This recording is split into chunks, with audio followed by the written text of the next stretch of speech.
আসসালামু আলাইকুম। এটিএন বাংলা সংবাদে সবাইকে স্বাগত জানাচ্ছি। ফাতিহা শাফি। শুরুতেই জানিয়ে দিচ্ছি বিআরবি কেবল সংবাদ শিরোনামগুলো। ইরানে যুক্তরাষ্ট্রের হামলার অনুমোদন, ভূমধ্যসাগরে মার্কিন রণতরী, ইরানের পাশে থাকার ঘোষণা, উত্তর কোরিয়া, চীন ও রাশিয়ার, জাতিসংঘের উদ্বেগ। ফ্যাসিস্ট সরকারের শুভাকাঙ্ক্ষী ও গুমের সাথে জড়িতরা এখনও রাষ্ট্র ক্ষমতার কেন্দ্রে বসে গুম হত্যার অনেক প্রমাণ ধ্বংস করছে, অভিযোগ তদন্ত কমিশনের। সুষ্ঠু, নিরপেক্ষ এবং অংশগ্রহণমূলক নির্বাচন চায় জার্মানি, জামায়াতের আমিরের সঙ্গে দেশটির রাষ্ট্রদূতের বৈঠক, শিক্ষা ও বাণিজ্য উন্নয়নের পাশে থাকার আশ্বাস।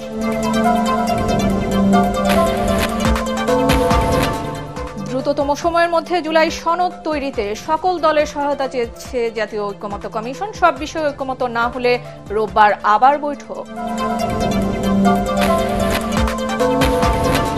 এবং সাবেক প্রতিমন্ত্রী শামসুল আলম গ্রেপ্তার, জুলাই গণহত্যার স্বচ্ছ বিচারের স্বার্থে শেখ হাসিনার আদালত অবমাননার মামলায় অ্যামিকাস কিউরি নিয়োগ। এতক্ষণ শুনছিলেন বিআরবি কেবল সংবাদ শিরোনামগুলো, আর এবারে চলে যাচ্ছি পুরো সংবাদে।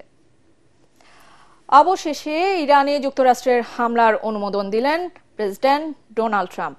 সম্ভাব্য যুদ্ধের আদেশ বাস্তবায়নে প্রস্তুত মার্কিন সামরিক বাহিনী। মধ্যপ্রাচ্যে সামরিক শক্তি বাড়িয়েছে তারা। ইসরায়েলের সঙ্গে সংঘাতে ইরানের পক্ষে চীন ও রাশিয়া নৈতিক সমর্থন দিলেও তেহরান এখনও মস্কোর কোনো সহযোগিতা চায়নি বলে জানিয়েছেন প্রেসিডেন্ট ভ্লাদিমির পুতিন। এই যুদ্ধে ইরানের পক্ষ নিয়ে বিবৃতি দিয়েছে উত্তর কোরিয়া ও পাকিস্তান, তবে ইহুদিদের পক্ষে দাঁড়িয়েছে ভারত। তুমুল এই উত্তেজনাকর পরিস্থিতিতে নিরাপত্তা পরিষদের জরুরি বৈঠক ডেকেছে জাতিসংঘ। বিস্তারিত থাকছে শরীফুল ইসলামের প্রতিবেদনে।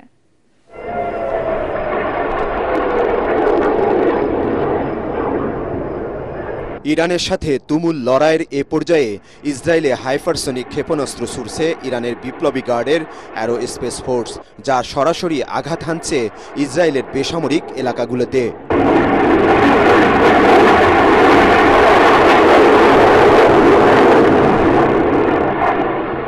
ইরানের দাবি, ফাত্তা নামের হাইপারসনিক ক্ষেপণাস্ত্রগুলো ইসরায়েলের আকাশ প্রতিরক্ষা ব্যবস্থা ভেদ করে সফলভাবে আক্রমণ চালাচ্ছে। ইসরায়েলি বাহিনীর আগ্রাসনের জবাবে শেজেল 2 নামের দীর্ঘপাল্লার কঠিন জ্বালানির ব্যালিস্টিক ক্ষেপণাস্ত্র ছুড়ছে ইরান। দুদেশের এই সংঘাত মারাত্মক বিপর্যয় ফেলে দিয়েছে বিশ্বকে। ইরানের সর্বোচ্চ ধর্মীয় নেতা আয়াতুল্লাহ আলী খামেনি কোনো শর্তে আমেরিকার কাছে আত্মসমর্পণ না করার ঘোষণার পর তেলে বেগুনে জ্বলে উঠেছেন মার্কিন প্রেসিডেন্ট ডোনাল্ড ট্রাম্প। খামেনির বক্তব্যের পর শীর্ষ উপদেষ্টাদের সঙ্গে নিয়ে বৈঠক ডেকে ইরানে আমেরিকার সামরিক অভিযানের অনুমোদন দিয়েছেন তিনি। ইরান যদি আত্মসমর্পণ না করে তাহলে খামেনির জন্য শুভকামনা। আমি ইরানে হামলা করতে পারি। ইরানকে নিঃশর্ত আত্মসমর্পণের দাবি জানাচ্ছি। আগামী সপ্তাহটা খুব গুরুত্বপূর্ণ হতে যাচ্ছে। ট্রাম্পের আদেশ বাস্তবায়নে আক্রমণের প্রস্তুতিও নিয়েছে মার্কিন সামরিক বাহিনী। মধ্যপ্রাচ্যে সামরিক শক্তি বাড়িয়েছে তারা। নৌবাহিনীর তৃতীয় একটি ডেস্ট্রয়ার ঢুকেছে পূর্ব ভূমধ্যসাগরে। আরও একটি এয়ারক্রাফট ক্যারিয়ার স্ট্রাইক গ্রুপ পাঠানো হচ্ছে আরব সাগরে। ইসরায়েলের পাশে থাকার জন্য ট্রাম্পকে ধন্যবাদ জানিয়েছেন প্রধানমন্ত্রী নেতানিয়াহু। আমি প্রেসিডেন্ট ট্রাম্পকে ধন্যবাদ জানাচ্ছি। তিনি ইসরায়েলের একজন মহান বন্ধু। আমাদের ইসরায়েলের আকাশ রক্ষায় সহায়তা করবে যুক্তরাষ্ট্র। আমেরিকা ইরানে হামলার ঘোষণায় বিভক্ত হয়ে পড়ছে বিশ্বের পরাশক্তিগুলো। ইসরায়েলের আক্রমণ থেকে নিজ দেশের নাগরিকদের বাঁচানোর কথা বলে তেহরানে অপারেশন সিন্ধু শুরুর ঘোষণা দিয়েছে ভারত। অন্যদিকে ইরানের পক্ষ নিয়ে সরাসরি বিবৃতি দিয়েছে আরও 2 পরাশক্তি, উত্তর কোরিয়া ও পাকিস্তান। ইরানের উপর ইসরায়েলের হামলাকে মানবতার বিরুদ্ধে অপরাধ বলে উল্লেখ করেছে দেশ দুটি। ইরানে আমেরিকার আগ্রাসন পরিকল্পনার বিরুদ্ধে তীব্র প্রতিক্রিয়া দেখিয়েছে চীন। যুক্তরাষ্ট্র ছাড়া বিশ্ব আরও নিরাপদ বলে টুইট করেছেন প্রেসিডেন্ট শি জিনপিং। ইরানের পক্ষে নৈতিক সমর্থন আছে চীন ও রাশিয়ার, তবে ইরান এখনও মস্কোর কোনো সহায়তা চায়নি বলে জানিয়েছেন প্রেসিডেন্ট পুতিন। ইরানি বন্ধুরা এখনো আমাদের কাছে কোনো সহযোগিতা চায়নি, তবে রাশিয়া কারো উপর কোনো কিছু চাপিয়ে দিচ্ছে না। আমরা শুধু এই পরিস্থিতি থেকে বেরিয়ে আসার সম্ভাব্য উপায় নিয়ে কথা বলছি। মধ্যপ্রাচ্যে আঞ্চলিক দুই শত্রু দেশের মধ্যে সামরিক উত্তেজনায় উদ্বিগ্ন জাতিসংঘ মহাসচিব। চলমান পরিস্থিতিতে কোনো দেশকে কারো পক্ষ না নিয়ে বরং আগ্রাসন বন্ধের আহ্বান জানিয়েছেন তিনি। ইসরায়েল ইরানের মধ্যে তুমুল লড়াইয়ে মহাসচিব গুতিরেজ গভীরভাবে উদ্বিগ্ন। দুদেশকেই অবিলম্বে সামরিক আগ্রাসন থেকে বিরত থাকার আহ্বান জানাচ্ছি। ইরান তার অবস্থান থেকে না সরলে তেহরানে মার্কিন সামরিক হামলা আসন্ন। আর আমেরিকা এই যুদ্ধে জড়িয়ে পড়লে বসে থাকবে না চীন এবং রাশিয়াও। ফলে নিশ্চিত এক মহা বিপর্যয়ের দিকে এগোচ্ছে বিশ্ব। শরীফুল ইসলাম, এটিএন বাংলা।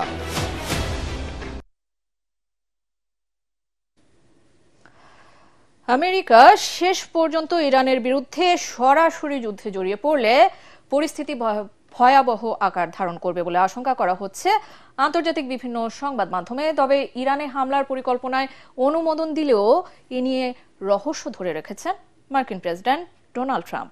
এরই মধ্যে ইরানে আমেরিকার সামরিক অভিযানের সিদ্ধান্তের বিরুদ্ধে রাস্তায় নেমেছে শত শত মার্কিনী। ট্রাম্পের বাসভবন ও হোয়াইট হাউস ছাড়াও যুদ্ধবিরোধী বিক্ষোভ হয়েছে নিউ ইয়র্কে। আরো জানাচ্ছেন ফারহিন ইসলাম টুম্পা।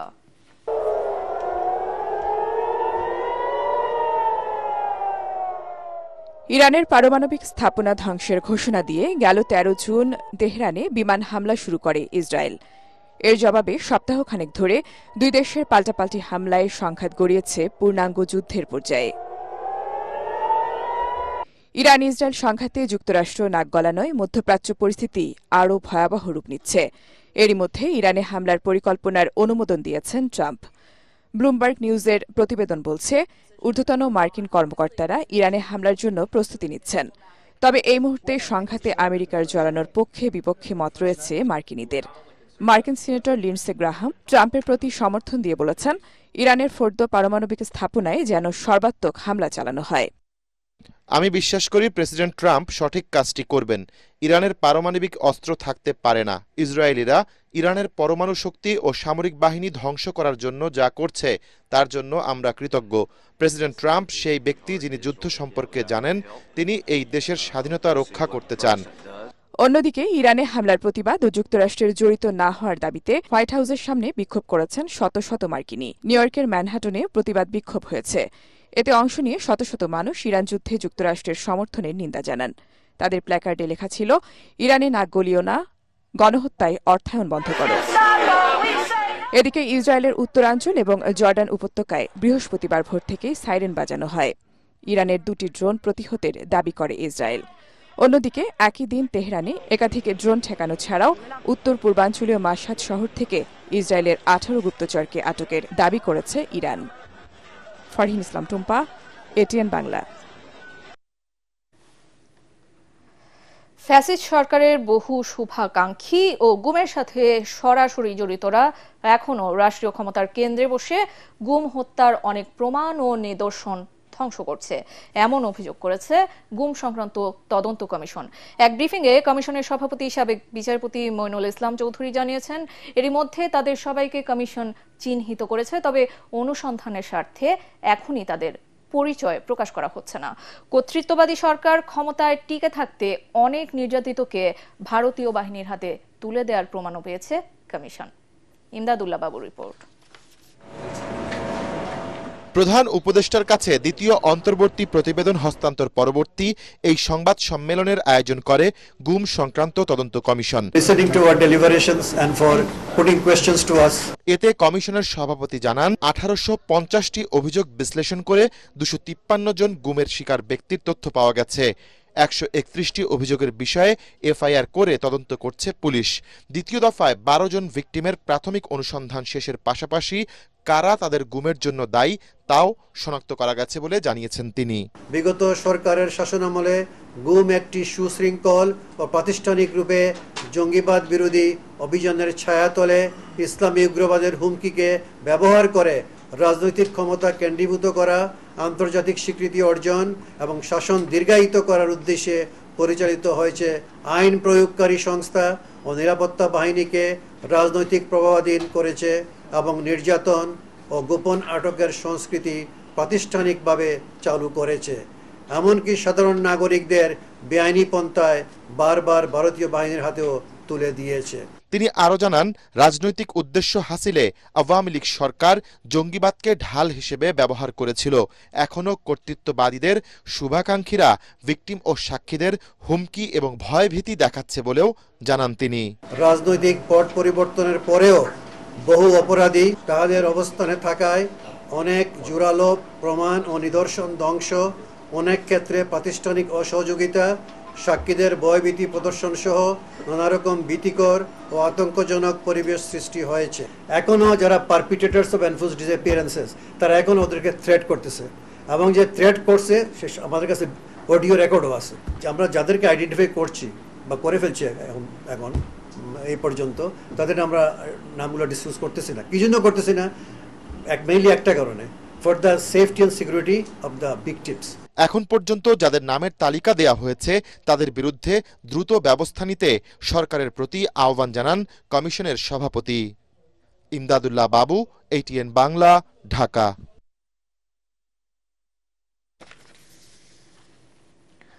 বাংলাদেশে অবাধ, সুষ্ঠু, নিরপেক্ষ এবং অংশগ্রহণমূলক নির্বাচন চায় জার্মানি। দুপুরে জামায়াতে ইসলামীর সঙ্গে সৌজন্য সাক্ষাৎ শেষে একথা বলেন বাংলাদেশে নিযুক্ত জার্মানির রাষ্ট্রদূত আখিম ট্রোস্টার। বাংলাদেশের শিক্ষা ও বাণিজ্য উন্নয়নে পাশে থাকার আশ্বাস দেন তিনি। জামায়াতে কেন্দ্রীয় প্রচার ও মিডিয়া বিভাগের সেক্রেটারি অ্যাডভোকেট মতিউর রহমান আকুন্দ বলেন, তাদের মধ্যে ফলপ্রসূ আলোচনা হয়েছে, গণতন্ত্র ফিরিয়ে আনতে কাজ করছে জামায়াত। বৈঠকে জামায়াতের আমির ডাক্তার শফিকুর রহমান, কেন্দ্রীয় নির্বাহী কমিটির সদস্য ATM আজহারুল ইসলাম ও কেন্দ্রীয় প্রচার ও মিডিয়া বিভাগের সেক্রেটারি অ্যাডভোকেট মতিউর রহমান আকুন্দ উপস্থিত ছিলেন। I represent a European country which is a democracy, and we have always uttered the hope that elections also in Bangladesh will be free, fair and participatory. Bangladesh থেকে garments রপ্তানি এবং German থেকে বাংলাদেশে যে medical equipment আসছে, তার মাধ্যমে দুই দেশের অর্থনৈতিক উন্নয়ন অগ্রগতি ব্যাপক ব্যাপ্তি লাভ করেছে। ভবিষ্যতে এটা আরও অব্যাহত থাকবে বলে আশাবাদ ব্যক্ত করা হয়। জাতীয় সংসদ নির্বাচনের রাজনৈতিক দল ও প্রার্থীর আচরণ বিধিমালা এবং সংসদীয় আসনের সীমানা পুনর্নির্ধারণে বৈঠকে বসেছে নির্বাচন কমিশন। সকালে রাজধানীর আগারগাঁও নির্বাচন কমিশন ভবনে প্রধান নির্বাচন কমিশনার AMM নাসির উদ্দিনের সভাপতিত্বে সপ্তম কমিশন সভা শুরু হয়। এতে রাজনৈতিক দল ও প্রার্থীর আচরণ বিধিমালা 2025 এবং সংসদীয় আসনের সীমানা নির্ধারণ সংক্রান্ত বিষয়ে আলোচনা হচ্ছে বলে জানা গেছে।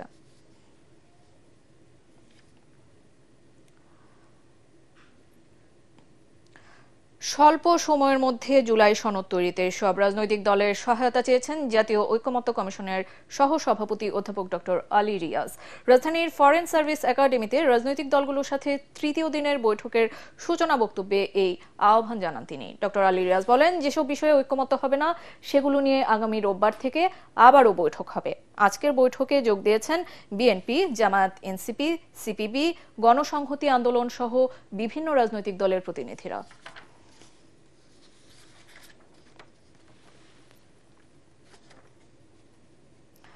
যুক্তরাষ্ট্রের উপ-পররাষ্ট্রমন্ত্রী ক্রিস্টোফার ল্যান্ডাউয়ের সঙ্গে বৈঠক করেছেন বাংলাদেশের সরকারের জাতীয় নিরাপত্তা উপদেষ্টা ডক্টর খলিলুর রহমান। বৈঠকে রোহিঙ্গা সংকট, শুল্ক সংক্রান্ত আলোচনার অগ্রগতি, দক্ষিণ এশিয়ার ভূ রাজনৈতিক পরিস্থিতি এবং বাংলাদেশের গণতান্ত্রিক রূপান্তর প্রক্রিয়া সহ নানা গুরুত্বপূর্ণ বিষয়ে আলোচনা হয়েছে। স্থানীয় সময় বুধবার ওয়াশিংটন ডিসিতে যুক্তরাষ্ট্রের পররাষ্ট্র মন্ত্রণালয়ে এই বৈঠক অনুষ্ঠিত হয়। সকালে প্রধান উপদেষ্টার উপপ্রেস সচিব আবুল কালাম আজাদ মজুমদারের পাঠানো এক বার্তায় এ তথ্য জানানো হয়। বৈঠকে যুক্তরাষ্ট্রের উপ-পররাষ্ট্রমন্ত্রী ল্যান্ডাউ বাংলাদেশের অন্তর্বর্তীকালীন সরকারের প্রধান উপদেষ্টা অধ্যাপক ডক্টর মোহাম্মদ ইউনূসের নেতৃত্বের প্রশংসা করেন। একই সঙ্গে বাংলাদেশের প্রতি যুক্তরাষ্ট্রের অবিচল সমর্থন অব্যাহত থাকবে বলেও জানান তিনি।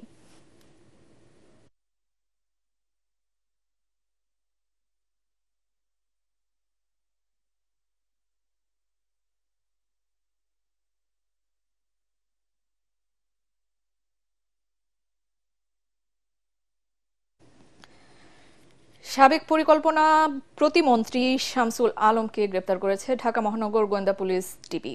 গতরাতে তাকে রাজধানীর মোহাম্মদপুর থেকে গ্রেপ্তার করা হয়। এ বিষয়ে ডিএমপির মিডিয়া অ্যান্ড পাবলিক রিলেশনস বিভাগের উপপুলিশ কমিশনার মোহাম্মদ তালিবুর রহমান বলেন, মোহাম্মদপুর এলাকায় অভিযান চালিয়ে সাবেক পরিকল্পনা প্রতিমন্ত্রী শামসুল আলমকে গ্রেপ্তার করা হয়েছে। তার বিরুদ্ধে বিভিন্ন থানায় একাধিক মামলা রয়েছে।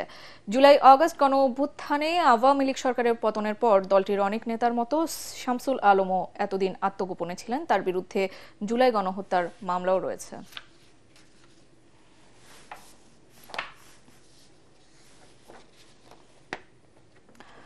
ক্ষমতাচ্যুত সাবেক প্রধানমন্ত্রী শেখ হাসিনা সহ দুজনের বিরুদ্ধে আদালত অবমাননার মামলায় অ্যামিকাস কিউরি হিসেবে জ্যেষ্ঠ আইনজীবী AY মশিউজ্জামানকে নিয়োগ দিয়েছে আন্তর্জাতিক অপরাধ ট্রাইব্যুনাল। এ বিষয়ে পরবর্তী শুনানি 25 জুন। সকালে আদালত অবমাননার অভিযোগের শুনানি শেষে এই আদেশ দেন ট্রাইব্যুনাল। আদালত অবমাননার অভিযোগের বিষয়ে শেখ হাসিনাকে সশরীরে ট্রাইব্যুনালে হাজির হয়ে ব্যাখ্যা দেওয়ার নির্ধারিত দিন ছিল গত 3রা জুন। ট্রাইব্যুনালের নির্দেশে গত 26 মে এ বিষয়ে দৈনিক যুগান্তর ও নিউ এজ পত্রিকায় বিজ্ঞপ্তি প্রকাশ করা হয়, যেখানে বলা হয় 3রা জুন সকাল 10টার মধ্যে হাজির হতে হবে শেখ হাসিনাকে। শেখ হাসিনা গাইবান্ধার গোবিন্দগঞ্জ উপজেলা পরিষদের সাবেক চেয়ারম্যান শাকিল আকন্দ বুলবুল ওরফে শাকিল আলমের সঙ্গে ফোনে জুলাই গণ অভ্যুত্থানের ঘটনার মামলা নিয়ে কথা বলেন। অনলাইনে ছড়িয়ে পড়া ওই ফোন আলাপে শেখ হাসিনা বিচার কাজে বাধা ও হুমকি দিয়েছেন বলে ট্রাইব্যুনালে অভিযোগ দেন চিফ প্রসিকিউটর। সুপ্রিম কোর্টের সিনিয়র অ্যাডভোকেট AY মশিউজ্জামান সাহেবকে, যিনি সুপ্রিম কোর্ট বারের সাবেক সম্পাদক ছিলেন, ট্রাইব্যুনাল স্বপ্রণোদিত হয়ে উনাকে এই মামলায় ট্রাইব্যুনালকে সহায়তা করার জন্য এই আসামিদের পক্ষে এবং ট্রাইব্যুনাল এই আইনের ব্যাখ্যা দেওয়ার জন্য উনাকে অ্যামিকাস কিউরি হিসেবে নিয়োগ করেছেন এবং জুন মাসের 25 তারিখে ফার্দার হিয়ারিং এবং ডিসপোজালের জন্য দিন ধার্য করেছেন। এই ছিল আজকে ট্রাইব্যুনাল। রাজধানীর এভার কেয়ার হাসপাতালে স্বাস্থ্য পরীক্ষা শেষে গুলশানের বাসা ফিরোজায় ফিরেছেন বিএনপি চেয়ারপারসন বেগম খালেদা জিয়া। গতরাত 12টা নাগাদ গুলশানের বাসভবনে পৌঁছান তিনি। তার ব্যক্তিগত চিকিৎসক অধ্যাপক AZM জাহিদ হোসেন বলেন, মেডিকেল বোর্ডের পরামর্শে বেগম জিয়ার কিছু স্বাস্থ্য পরীক্ষা করা হয়েছে। বাসায় থেকেই তাকে চিকিৎসা প্রদানের সিদ্ধান্ত নিয়েছে মেডিকেল বোর্ড। আরও জানাচ্ছেন মুশফিকুর রহমান। লন্ডনে চিকিৎসা শেষে 6 মে দেশে ফেরার পর প্রথমবারের মতো স্বাস্থ্য পরীক্ষার জন্য হাসপাতালে সাবেক প্রধানমন্ত্রী বেগম খালেদা জিয়া। বিএনপি চেয়ারপারসনের হাসপাতালে যাওয়ার খবরে তার বাসভবনের সামনে জড়ো হন নেতাকর্মীরা। দলীয় প্রধানের গাড়ি বহরের সঙ্গী হন বিপুল সংখ্যক নেতাকর্মী। সন্ধ্যা 6:30টায় গুলশানের বাসভবন ফিরোজা থেকে বসুন্ধরার এভার কেয়ার হাসপাতালের উদ্দেশ্যে রওনা হন বেগম জিয়া। 3 ঘণ্টা ব্যাপী জরুরি পরীক্ষা নিরীক্ষার পর রাত 12টা নাগাদ নিজ বাসভবনে ফেরেন তিনি। বিএনপি চেয়ারপারসনের ব্যক্তিগত চিকিৎসক অধ্যাপক AZM জাহিদ হোসেন বলেন, মেডিকেল বোর্ডের পরামর্শক্রমে বেগম জিয়ার কিছু পরীক্ষা সম্পন্ন করা হয়েছে। বাসায় চিকিৎসা সেবা নিলে তার শারীরিক অবস্থার আরো উন্নতি হবে বলে জানিয়েছে বেগম জিয়ার মেডিকেল বোর্ড। ওখানে চিকিৎসকরা ওনার চিকিৎসার মধ্যে বিদেশি চিকিৎসক প্রফেসর প্যাট্রিক কেনেডি এবং জেনিফার ক্রস ওনাদের পরামর্শক্রমে কিছু পরিবর্তন আনা হয়েছে এবং সে অনুযায়ী চিকিৎসা হাসপাতালেই শুরু করে দেওয়া হয়েছে এবং এটি মেডিকেল বোর্ডের তত্ত্বাবধানে বাসায় ওনার সে চিকিৎসা চলবে এবং আলহামদুলিল্লাহ উনি আপনাদের সবার দোয়ায় আল্লাহর অশেষ মেহেরবানিতে উনি মোটামুটি ওনার শারীরিক অবস্থা স্থিতিশীল। ঢাকায় আসার পর ফিরোজায় এভার কেয়ার হাসপাতালের বিশেষজ্ঞ চিকিৎসক অধ্যাপক শাহাবুদ্দিন তালুকদারের তত্ত্বাবধানে একটি মেডিকেল বোর্ড তাকে চিকিৎসা সেবা দিচ্ছেন। এর আগে গেল 7 জানুয়ারি চিকিৎসার জন্য লন্ডনে যাওয়ার আগে সর্বশেষ 12 সেপ্টেম্বর এভার কেয়ার হাসপাতালে গিয়েছিলেন BNP chairperson. Mushfiqur Rahman, ATN Bangla, Dhaka. রাজধানীর ফকিরাপুলে মাদক কারবারিদের গুলিতে আহত হয়েছেন গোয়েন্দা পুলিশ ডিবির 2 সদস্য। এ ঘটনায় 4 জনের মধ্যে 3 জনকে আটক করেছে পুলিশ। সকালে ঢাকা মেডিকেল কলেজ হাসপাতালে আহত পুলিশ সদস্যদের দেখতে যান স্বরাষ্ট্র উপদেষ্টা জাহাঙ্গীর আলম চৌধুরী। এ সময় তিনি বলেন, সন্ত্রাসীদের হাতে ভারী অস্ত্র ছিল না, তবে অপরাধীদের আর ছাড় দেয়া হবে না বলে হুঁশিয়ারি দেন তিনি। জীবন বাজি রেখে মাদক কারবারিদের সাথে লড়াই করায় পুলিশ সদস্যদের প্রশংসা করেন উপদেষ্টা। বাকি আসামিদেরও শিগগিরই গ্রেফতারের আশ্বাস দেন তিনি। অপরাধীরা খুব একটা বেশি সুযোগ নিতে পারতেছেন না, এই জন্য যে দেখেন 4 জনের ভিতরে 3 জনকে কিন্তু আমরা আইনের আওতায় নিয়ে আসছি। সন্ত্রাসীরা কোনো ভারী অস্ত্র ইউজ করে নেই, এটা পিস্তল ইউজ করছে। ভবিষ্যতে করলে সেই সময় আমরা আবার ভবিষ্যতের উপরে ভবিষ্যৎ করব।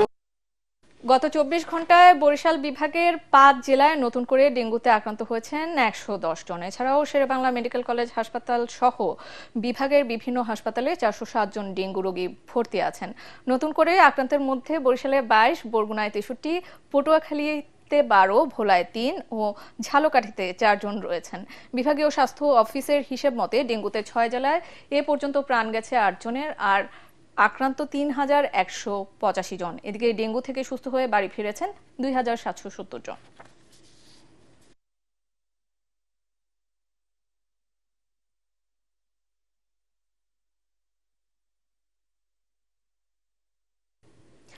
নারায়ণগঞ্জে সেনাবাহিনী ও পুলিশের যৌথ বাহিনীর অভিযানে বিপুল পরিমাণ মাদক, দেশীয় অস্ত্র, কাপড়, মোবাইল ও নগদ অর্থ উদ্ধার করা হয়েছে।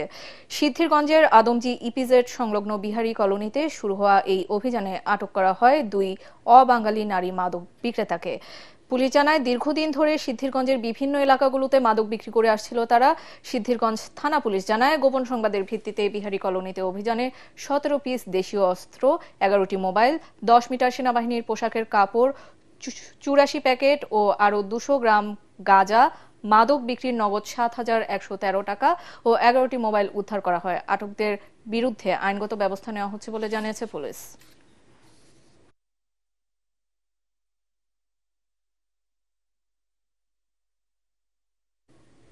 এবারে থাকছে আল আরাফা ইসলামী ব্যাংক অর্থ সংবাদ।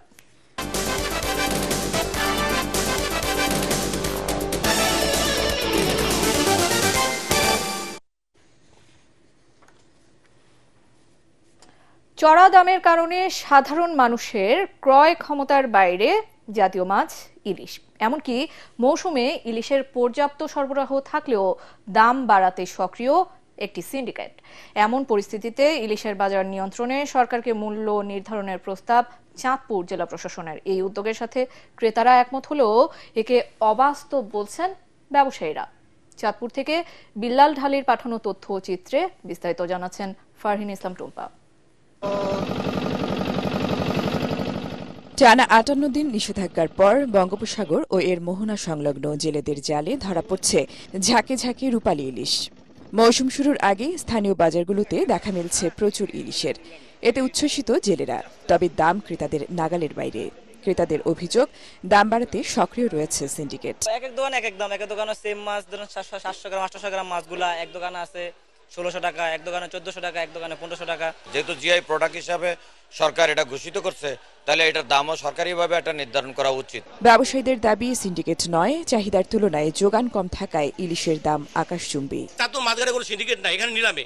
আর আমরা যত নিলামে না বিক্রি করেন, আপনার বাইরে থেকে 7 মাছটা আমদানি হবে না। 30 জন আড়তদারের সমতুল্য মাছ আসলে 100 জন আড়তদারের এখানে মূল্যমূল্য করে ওপেন টেন্ডার হয়, যে বেশি পায় হে নেয়। ইলিশ সংগ্রহের আনুষঙ্গিক খরচ বিবেচনা করে মূল্য নির্ধারণ হলে সবার ক্রয় ক্ষমতার মধ্যে আসবে এই পণ্য। এক্ষেত্রে সংশ্লিষ্ট মন্ত্রণালয়ের দাম নির্ধারণের প্রস্তাব চাঁদপুর জেলা প্রশাসনের। আমাদের চাঁদপুর সহ বাংলাদেশের প্রায় 10-12টা জেলাতে ইলিশ ধরা পড়ে এবং সেখানেও ক্রয় বিক্রয় হয়। আমরা মনে করেছি যে চাঁদপুরে যদি আমরা ইলিশের দাম সকল স্টেক হোল্ডারদেরকে নিয়ে আমরা একটা ঠিক করে দিই, তাহলে এই ইলিশটা তখন অন্য জেলায় গিয়ে বিক্রয় হবে। সেই জন্যই আমি আসলে মন্ত্রণালয়কে অনুরোধ করেছি, তারা যেন মানে এই ইলিশের যে বাজার মূল্য, এটা যাতে কোনো সিন্ডিকেটের খপ্পরে না পড়ে, এটা যেন অতি উচ্চ মূল্য না হয়, সেটার জন্য তারা হয়তো একটা মেকানিজম বের করে। এদিকে জেলা প্রশাসনের প্রস্তাবের সঙ্গে ভিন্ন মত জানিয়ে মৎস্য ব্যবসায়ী সমিতি বলছে, পচনশীল পণ্যে মূল্য নির্ধারণ সম্ভব নয়। আসলে এভাবে মূল্য নির্ধারণ উদ্যোগ না নিয়ে ইলিশের উৎপাদন কিভাবে বাড়ানো যায় সেই বিষয়ে সরকারের পদক্ষেপ নেওয়া উচিত। আমরা গত 3 বছর যাবৎ গ্রাজুয়ালি দেখছি ইলিশের উৎপাদন কিন্তু কমছে। তো ইলিশের উৎপাদন কেন কমছে এই বিষয়ে সরকারের আরো গবেষণা করা উচিত। ইলিশের বাজার নিয়ন্ত্রণে সরকারের কঠোর নজরদারির তাগিদ সচেতন মহলের। Bureau report, ATN Bangla. এখন জানিয়ে দেব আন্তর্জাতিক সংবাদ।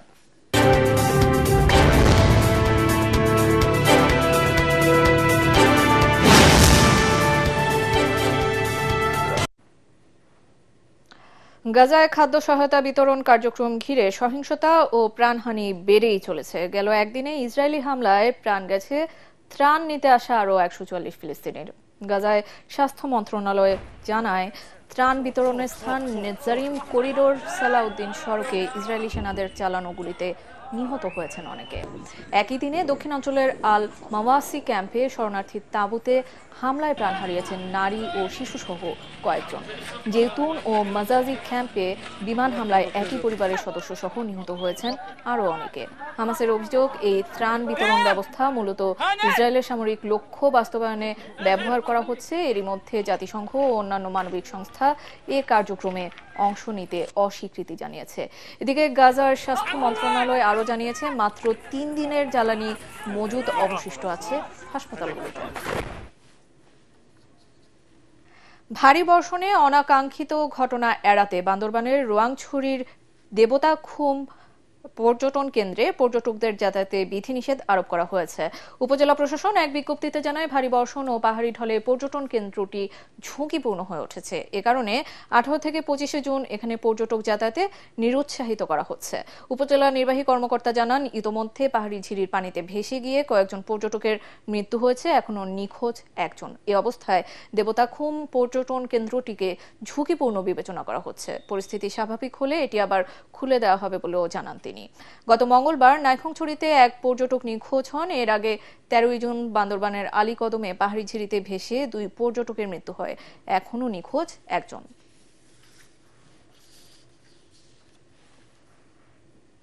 এবার থাকছে খেলার খবর।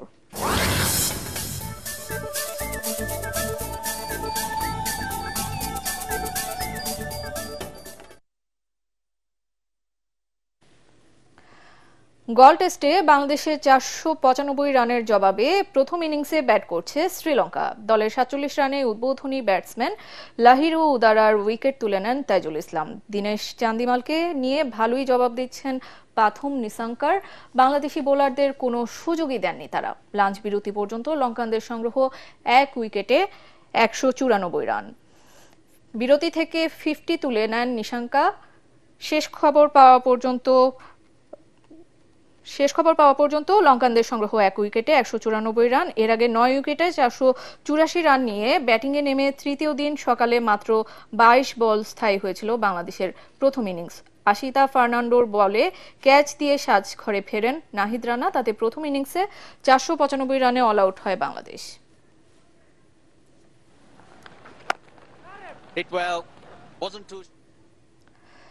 স্প্যানিশ জায়ান্ট রিয়াল মাদ্রিদ জিততে না পারলেও বিশ্ব ক্লাব কাপ ফুটবলে জয় দিয়ে শুরু করলো পেপ গার্দিওলার দল ম্যানচেস্টার সিটি। ফিলাডেলফিয়ায় সিটিজেনরা 2-0 গোলে হারিয়েছে মরক্কোর দল উইদাদ ক্যাসাব্ল্যাঙ্কাকে। এদিকে মায়ামিতে 1-1 গোলে ড্র করে রিয়াল মাদ্রিদকে চমকে দিয়েছে সৌদি চ্যাম্পিয়ন আল হিলালের সাথে। পরাগ আরমানের রিপোর্ট। প্যারিস সেন্ট জার্মেই এবং বায়ার্ন মিউনিখের মতো দলগুলো রেকর্ড ব্যবধানে জয় দিয়ে মাঠ ছেড়েছিল। ইংলিশ জায়ান্ট ম্যানচেস্টার সিটির জন্য জয়টা অবধারিত ছিল।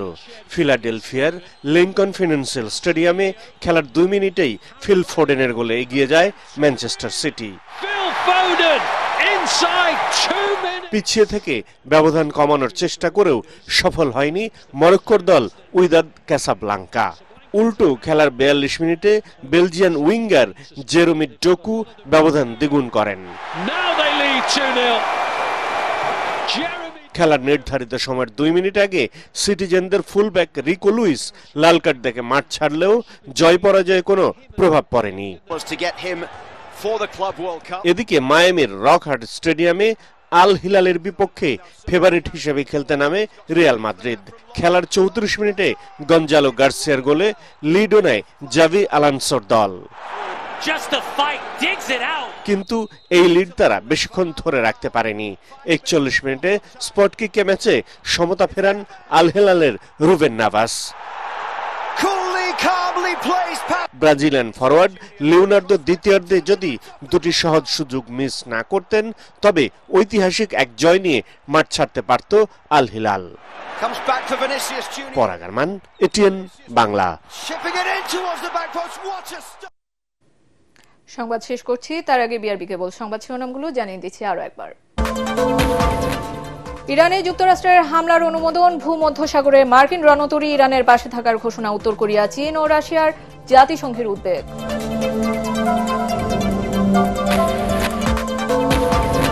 ফ্যাসিস্ট সরকারের শুভাকাঙ্ক্ষী ও গুমের সাথে জড়িতরা এখনও রাষ্ট্র ক্ষমতার কেন্দ্রে বসে গুম হত্যার অনেক প্রমাণ ধ্বংস করছে, অভিযোগ তদন্ত কমিশনের। সুষ্ঠু, নিরপেক্ষ এবং অংশগ্রহণমূলক নির্বাচন চায় জার্মানি। জামায়াতের আমিরের সঙ্গে দেশটির রাষ্ট্রদূতের বৈঠক, শিক্ষা ও বাণিজ্য উন্নয়নে পাশে থাকার আশ্বাস। দ্রুততম সময়ের মধ্যে জুলাই সনদ তৈরিতে সকল দলের সহায়তা চেয়েছে জাতীয় ঐক্যমত্য কমিশন। সব বিষয়ে ঐক্যমত্য না হলে রোববার আবার বৈঠক।